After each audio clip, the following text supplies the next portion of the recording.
మగ్గం నేసే నేతన్నని అడిగినా, యాదవ సోదరులను అడిగినా, కల్లు గీత గౌడల్ని అడిగినా, రజక సోదరులను అడిగినా, మత్స్యకారు బిడ్డల్ని అడిగినా, బడుగు బలహీన వర్గాలకు సంబంధించిన ఏ కులస్తుడైనా మీ ఆరాధ్య దైవం ఎవరు అని అడిగితే మొట్టమొదట వచ్చిన పేరు ఏకైక నాయకుడు, మహానాయకుడు శ్రీ నారా చంద్రబాబు నాయుడు గారు అని చెప్పి ఈ సందర్భంగా తెలియజేస్తా ఉన్నా.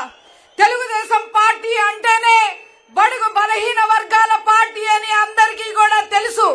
బడుగు బలహీన వర్గాల ఆశా జ్యోతి శ్రీ నారా చంద్రబాబు నాయుడు గారిని ఈ వేదిక ద్వారా నమస్కరిస్తూ, మరి జనసేన అధినేత, జన సైనికుల ప్రియనేత, నిత్య పోరాట యోధులు, ప్రజాస్వామ్య కాంక్షకుడు, పవర్ స్టార్, ప్రజా స్టార్, గౌరవనీయులు శ్రీ పవన్ కళ్యాణ్ గారికి, అదేవిధంగా యువగళం సారథి, నవగళానికి వారధి 3132 కిలోమీటర్లు పాదయాత్ర చేసి బడుగు బలహీన వర్గాల్ని హక్కున చేర్చుకొని, ముఖ్యంగా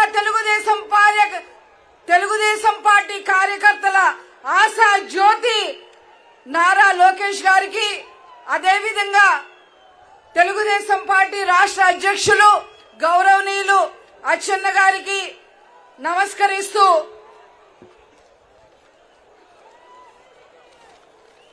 నమస్కరిస్తూ ఒక చేనేత వర్గానికి సంబంధించిన మహిళగా కొన్ని విషయాలు ఈ వేదిక ద్వారా మీ అందరికీ తెలియజేయదలుచుకున్నా.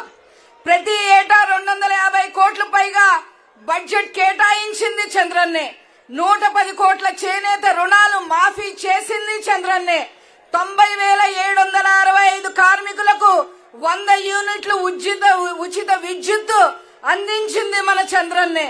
కార్పొరేషన్ ద్వారా 2 లక్షల వరకు రుణాలు అందించింది చంద్రన్నే. నూలు రంగులపై 20% ఉన్న సబ్సిడీని 40% పెంచింది చంద్రన్నే. చేనేత సహాయ నిధి, పొదుపు నిధి ఏర్పాటు చేసింది చంద్రన్నే. మూలధనం కింద 30 కోట్లు చేనేతలకి కేటాయించింది చంద్రన్నే. మరుమగ్గాలకు 50% రాయితీ కోసం 80 కోట్లు ఖర్చు చేసింది చంద్రన్నే. 1,00,000 మంది చేనేత కార్మికులకి 2,000 చొప్పున పెన్షన్ ఇచ్చింది చంద్రనే.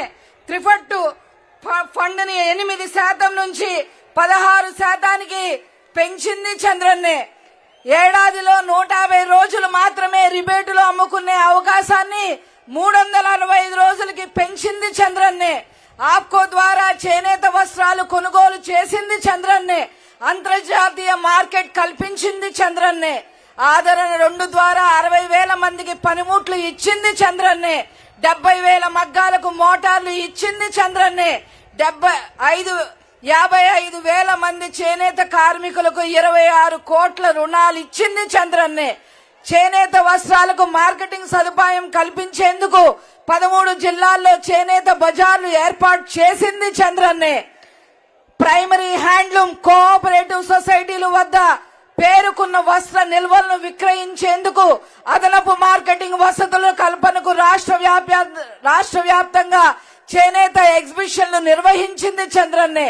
మరమగ్గాలపై ఉత్పత్తి చేసే చీరలపై 5% పన్ను రద్దు చేసింది చంద్రన్నే. దేశంలో మొదటిసారి ఇంటిగ్రేటెడ్ టెక్స్టైల్ సిటీ ఏర్పాటు చేసింది చంద్రన్నే. వెంకటగిరిలో 300 కోట్లతో సిల్క్ పరిశ్రమ ఏర్పాటు చేసింది చంద్రన్నే. సొంత మగ్గం ఏర్పాటుకు 40% రాయితీలతో 2 లక్షల వరకు రుణాలు ఇచ్చింది చంద్రన్నే. మగ్గం ఆధునికరకు RRR పథకం కింద 20% సబ్సిడీతో ఆర్థిక తోడ్పాటు ఇచ్చింది చంద్రన్నే. మరణించిన ప్రతి చేనేత కార్మికుడికి చంద్రన్న బీమాతో 5 లక్షల ఆర్థిక సాయం చేసింది చంద్రన్నే. రాష్ట్రంలో 54 చేనేత క్లస్టర్లు ఏర్పాటు చేసింది కూడా చంద్రన్నే అని చెప్పి ఈ సందర్భంగా తెలియజేస్తా ఉన్నా. మరి గత 4 నెలల్లో ఈ జగన్మోహన్ రెడ్డి ఏం చేశారు అంటే, గత 4 ఏళ్లలో 100 మంది పైగా చేనేత కార్మికులు ఆత్మహత్యల చేసుకుంటే కనీసం ఒక స్టేట్మెంట్ కూడా ఇచ్చిన పాపాన పోలేదు ఈ జగన్ రెడ్డి. వందలాది మంది చేనేతకారులపై జగన్ రెడ్డి ముఠా దాడులకి పాల్పడింది, హత్యలకు దిగింది. ధర్మవరంలో 2 చేనేతకారులను దారుణంగా హతమార్చారు. చినగాంజాంలో టీడీపీ కార్యకర్త పద్మ అనే మహిళను చంపేశారు. ప్రొద్దుటూరులో నందం సుబ్బయ్య అనే అడ్వకేట్ ని హత్య చేశారు. ధర్మవరానికి చెందిన శశి అనే వ్యాపారిని విజయవాడలో వైసీపీ నేత బట్టలు విప్పి దాడి చేస్తే ఇంతవరకు నిందితుడిని అరెస్టు చేయలేదు. ఇన్ని దుర్మార్గాలు చేసిన ఈ జగన్మోహన్ రెడ్డిని తరిమి తరిమి ఓటు ద్వారా వెళ్లగొట్టాలి, ఇంటికి పంపాలి. అదే విధంగా తండ్రికి తగ్గ తనయుడుగా ఈరోజు చేనేతకి, ముఖ్యంగా చేనేతలకి మరిన్ని పథకాలతో ముందుకు రాబోతున్న లోకేష్ గారికి ఈ సభ ద్వారా నమస్కరిస్తూ నేను సెలవు తీసుకుంటున్నాను. Thank you.